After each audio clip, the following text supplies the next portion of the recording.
ويوم جديد من ايام رمضان الكريم هيعدي علينا برحمه ربنا وبركه رمضان، ويلا بينا بسرعه نعمل احلى باميه. حطينا حته زبده ومعاها معلقه زيت.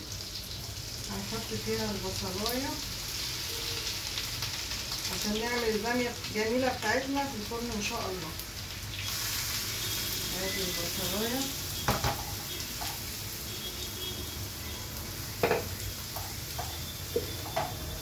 ومعانا ميه بتغلي. هننزل فيها اللحمه.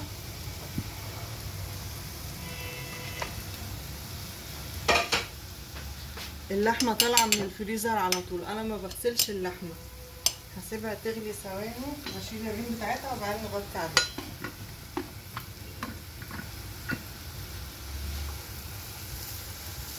انا شغاله في البصله بتاعه الباميه، يا دوبك هتدبل، مش هحمرها قوي، وهنزل عليها بالثوم لان الباميه بتحب الثوم. معايا البصله هي اصفرت، مش هنحمرها قوي، هنزل عليها بالثوم.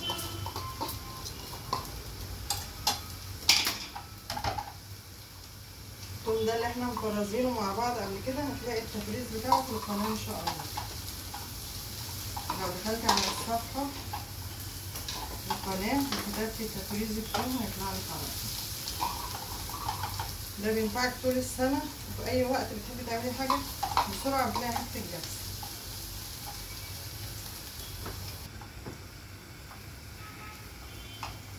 بعد ما نزلت بالثومه هنزل بفلفل اخضر مقطعاه قطع صغيره، يعني عايزه تنزلي بحامي انزلي بحامي، احنا بس هنا والولاد ما بيحبوش الحامي. بعد ما حطيت الفلفل والبصل والثوم ايدوا فيهم عشان ما يتحرقوش.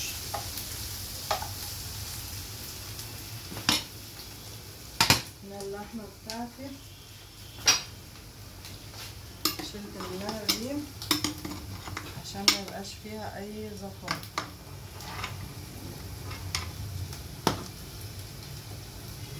طبعا لحمتك بتعمليها على قد اسرتك، باميتك برضو بتعمليها على قد اسرتك.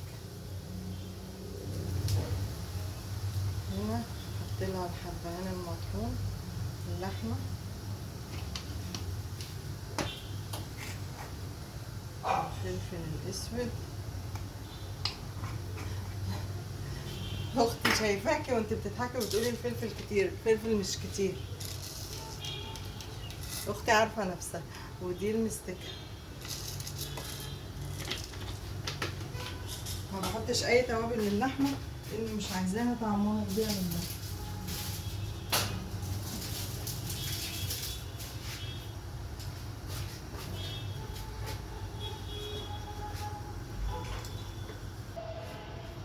ملح، حطينا المستكه وحبهان وفلفل اسود، وهننزل بالبصله مش هنحط اي توابل على اللحمه عشان ما نضيعش نكهه اللحمه والشوربه بتاعتها.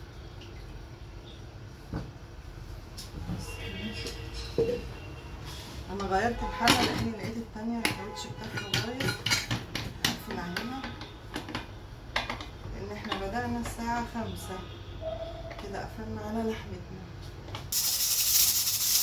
دي البصلة والثوم والفلفل الاسود، الفلفل الاخضر معلش الدنيا الخيار حمرناهم، هنزل بيهم في التانية ناخد فيها البامية دلوة. دي البامية بتاعتنا اللي احنا كنا مفرزينها برضه، هقول لكم احنا عملناها ازاي. انا ما بعملش فيها اي حاجة، البامية بتاعتي ولا بحطها غلة ولا حاجة، انا بقلبها هغسلها كويس واسيبها تتسلق كده، هنزل عليها الصلصة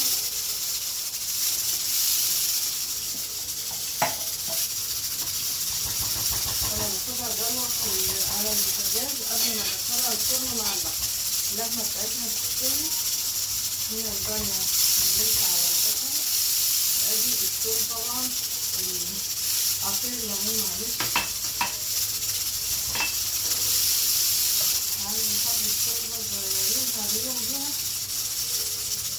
بخلي اللحمة مستوية وادخلهم سوا الفرن.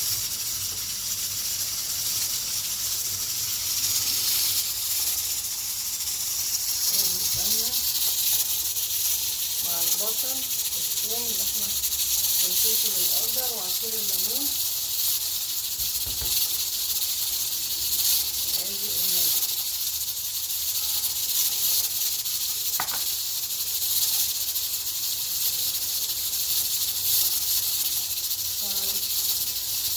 الفلفل الاسود قليل دي عشان احنا لسه هنزودها من الشوربه، والشوربه فيها الحبان وفيها كل حاجه. هنا اللحمه بتستوي، هنا الباميه هتاخد غلوه قبل ما ندخلها الفرن مع اللحمه. هنا حطيت السمنه للرز. انا هعمل رز بلسان عصفور، كده مش شعريه، قالوا لا بلسان عصفور. احط لسان العصفور يتحمر معايا. هنا معايا لسان العصفور اهو، انزل بالرز اللي انا غسلاه.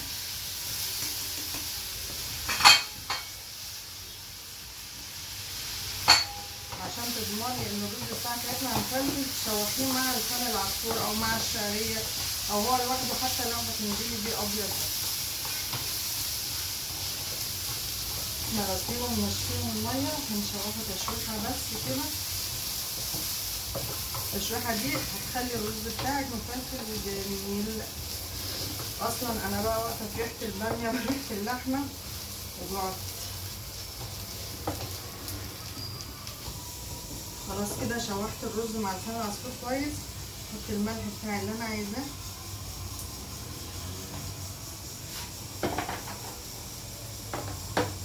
والميه طبعا كلكم بتعرفوا تعملوا الرز، تعملوا احسن مني في كل حاجه. الميه يا دوبك تبقى عقله واحده فوق الرز بتاعك. احنا طبعا بنكلم البنات الصغننين اللي لسه بيتعلموا، مش الستات الجميله اللي متعلمين احسن مني. وبيني وبينكم برضو بعلم ابني اللي قاعد في الغربه، بيدخل يشوف وبيعمل، وهو اللي شجعني اعمل عشان يعمل اللي انا بعمله هنا ما بيعمله هناك. كده الرز اهو عقله واحده فيه، ولما يغلي هنوطي عليه. هنا اللحمه بتاعتنا استوت، والباميه خليها غلوه عشان ما تغيبش في الفرن.